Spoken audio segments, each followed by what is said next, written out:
Keyboard Bridge 75 dulu memang juara nih soal sound quality dan build quality-nya. Tapi kali ini, di tahun ini, gue mau ngecek nih, apakah dia masih layak dibeli dengan harga yang ditawarkan. Karena harga keyboard Alu kan udah nggak semahal dulu tuh. Ya, sekarang start dari 1,5 kita udah bisa dapat keyboard Alu yang bahannya juga cukup mulus dan sound test-nya juga cukup enak. Tapi, apakah bisa melebihi dari Bridge 75 ini? Mari kita bahas.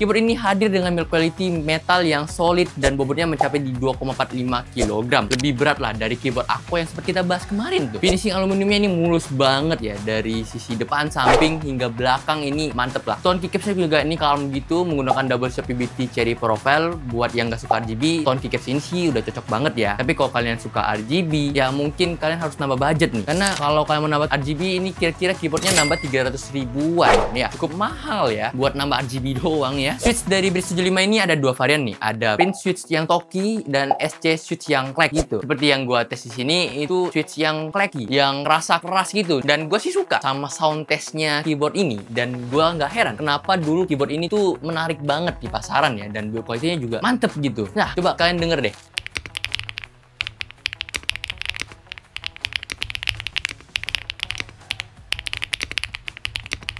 Lanjut ke konektivitas ya. Awalnya sih gue kira keyboard ini cuma wired aja karena bener-bener bersih, mulus, nggak ada cetekan gimana pun. Dan gue kira ini kayak Ako ya, gue cari bagian tab ini juga nggak ada cetekannya. Rupanya ada di bagian belakang karena keyboard ini harus dibongkar dulu untuk ketemu switch konektivitasnya. Tapi tenang, nggak sulit kok buat bongkar-bongkar di sini karena keyboard ini udah support quick release. Jadi kalian tidak perlu pakai baut ataupun congkel-congkel, tinggal dipencet dorong terus angkat itu juga langsung bisa. Gampang sekali. Nah, sekalian aja lah kita lihat dalaman dari keyboard ini. Di bagian dalam dasar kita bisa menemukan ada baterai 4000 mAh, terus ada EDPM foam yang mirip EVA foam sih, terus PCB, EXPE switch pad, PLT, dan Innova Poron foam. Ini semua yang bikin keyboard ini tuh jadi crispy abis loh. PCB-nya juga tenang aja udah hot swap 5 pin short facing, jadi kalian gak rugi. Dengan modal 2 juta masih nggak bisa gonta-ganti switch itu agak aneh ya, tapi ya ini tenang aja, ini udah bisa gonta-ganti switch apapun itu, profilnya apapun itu. Di sisi stabilizer sih udah cukup oke di bagian backspace dan juga enter, gue nggak ada masalah sih ya, ataupun shift ya. Tapi yang gue masalkan di cuma di bagian spasi. Di unit gue di sini agak pinging ya. Nah, kalian bisa denger nih pinging nih.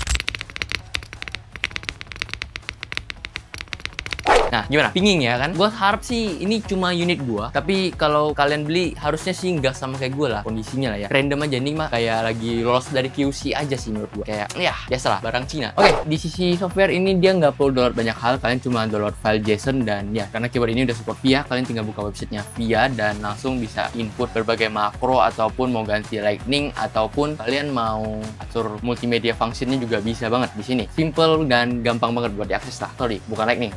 Nah, soal harga sih cukup mengejutkan. Dengan era 2025 ini masih loh ada keyboard yang jual di harga segini gitu. Gue sih ngerasa pasti ada aja orang-orang yang bakal mendang-mending di kolom komentar soal keyboard seperti ini. Karena Shortcut Studio Bridge 75 ini dijual di harga 2.300.000-an yang kalian bisa beli lewat McLaren, dimana kalian udah dapat gratis ongkir paling biar bea cukainya aja. Dan di situ juga kalau kalian beli dari McLaren nih, kalian dapat garansi 1 tahun tuh kayak gue. Misalnya tadi pinging tuh ya, gue bisa langsung klaim kirim ke sana dan itu bakal ditukar unit baru. Karena ini kan kesalahan pabrik ya. Apakah ini worth it? Ya kalau kalian belinya sama McLaren dan suka desainnya, ya itu worth it aja karena udah pasti aman lah barang dari McLaren tuh. Karena ada garansinya gitu. Beda sama toko-toko lain kan. Dan sound profile-nya juga ini udah mantep dari bawaan, nggak perlu modding-modding lagi. Tapi tetap pasti ada yang mending sama keyboard performance, ya terserah kalian lah. Ini beda segmentasi sih bis. Karena kalau keyboard yang performance biasanya switch dari bawaannya itu tidak terlalu enak gitu sound profile-nya. Tapi kalau keyboard kayak gini itu pastinya lebih menjual di sound profile atau sound test dari keyboardnya itu. Tapi kalau menurut kalian bagaimana? Kalian boleh baku hantam di kolom komentar guys.